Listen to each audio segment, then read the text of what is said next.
ನಮಸ್ಕಾರ ಪಾಟೀಲ್ರೆ. ಏನೊಂದು ಹೇಳಿಕೆ ಕೊಟ್ಟಿದ್ರಿ ಪ್ರಕಾಶ್ ರೈ ಅವರೇ, ಅವರು ತೆಲಂಗಾಣಗೆ, ಆಂಧ್ರದಲ್ಲಿ, ತಮಿಳುನಾಡಿನಲ್ಲಿ, ಗುಜರಾತ್ನಲ್ಲೂ ಹೋರಾಟ ಮಾಡಿ ಅಂತ. ಸ್ವಾಮಿ, ಇದು ದೇವನಹಳ್ಳಿ ರೈತರ ಸಮಸ್ಯೆ. ಕರ್ನಾಟಕದಲ್ಲೇ ದೇವನಹಳ್ಳಿನಲ್ಲೇ ಹೋರಾಟ ಮಾಡಬೇಕು. ಅಲ್ಲೆಲ್ಲ ಹೋರಾಟ ಮಾಡಿದೀವಿ. ತಮಿಳುನಾಡಿನಲ್ಲಿ 100 ದಿನ ರೈತರು ಮಹಾಪ್ರಭು ಮುಂದೆ ಡೆಲ್ಲಿಲಿ ಕೂತಾಗ ಹೋಗಿ ಕೂತವನು ನಾನೇ. ಪಂಜಾಬ್, ಹರಿಯಾಣದ ರೈತರು ಹೋರಾಟ ಮಾಡಾಗಿದ್ದವನು ನಾನೇ. ನಾವು ಎಲ್ಲ ಕಡೆನೂ ಮಾತಾಡ್ತೀವಿ. ನಾವು ಮಣಿಪುರದಲ್ಲಿ ಅನ್ಯಾಯ ಆದ್ರೂ ಮಾತಾಡ್ತೀವಿ, ಪ್ಯಾಲೆಸ್ಟೈನ್ ಅನ್ಯಾಯ ಆದ್ರೂ ಮಾತಾಡ್ತೀವಿ. ಇನ್ನು ಗುಜರಾತಿನ ಗುಜರಾತಿ ಮಹಾಪ್ರಭು ಪ್ರಧಾನಿ ಅವ್ರನ್ನ ನಿಮಗಿಂತ ಹೆಚ್ಚು ಪ್ರಶ್ನೆ ಮಾಡೋನು ನಾನೇ.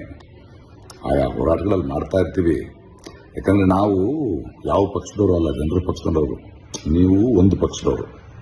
ಹೀಗಾಗಿ ಜನರಿಗೆ ಎಲ್ಲ ಸಮಸ್ಯೆ ಆದರೂ ಮಾತಾಡೋದು ನಮ್ಮ ಕರ್ತವ್ಯ. ಅದು ಹೋರಾಟ. ಅದು ನಿಮ್ಗೆ ಅರ್ಥ ಆಗಲ್ಲ ಬಿಡಿ. ಇನ್ನು ಈ ದೇವನಹಳ್ಳಿ ವಿಷಯಕ್ಕೆ ಬರೋಣ.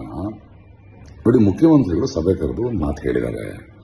ನಾವು ಜನಪರವಾದ ನಿರ್ಧಾರ ತಗೋಬೇಕು ಅಂತಿದ್ದೀವಿ, ಆದರೆ ಅದರಲ್ಲಿ ಒಂದು ಕಾನೂನಿನ ಒಂದಷ್ಟು ಕಷ್ಟಗಳಿವೆ, ಅದನ್ನು ನಾನು 15ನೇ ತಾರೀಕು ಹೇಳ್ತೀನಿ ಅಂತ ಹೇಳಿದ್ದಾರೆ. ಅದರ ಬಗ್ಗೆ ಯೋಚನೆ ಮಾಡಿ ಹೇಗೆ ಅದರ ಕಾನೂನಿನ ಕಷ್ಟಗಳನ್ನು ತೀರಿಸಬಹುದು, ಜನಪರವಾಗಿ ಒಂದು ನಿಲುವು ಹೇಗೆ ತಗೋಬಹುದು ಅಂತ.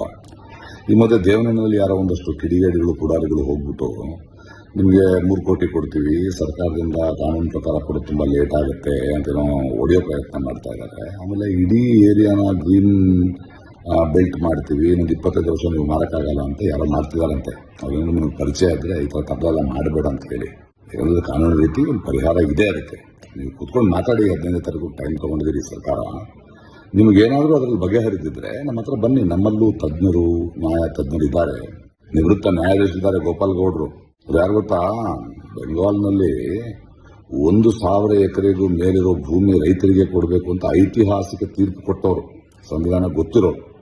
ನಿಮ್ಗೇನಾದ್ರು 15ನೇ ತಾರೀಕು ಇತ್ಯರ್ಥಿಗಳು ಆಗದಿದ್ರೆ ಬಂದು ಅದನ್ನು ಹೇಳ್ತೀವಿ.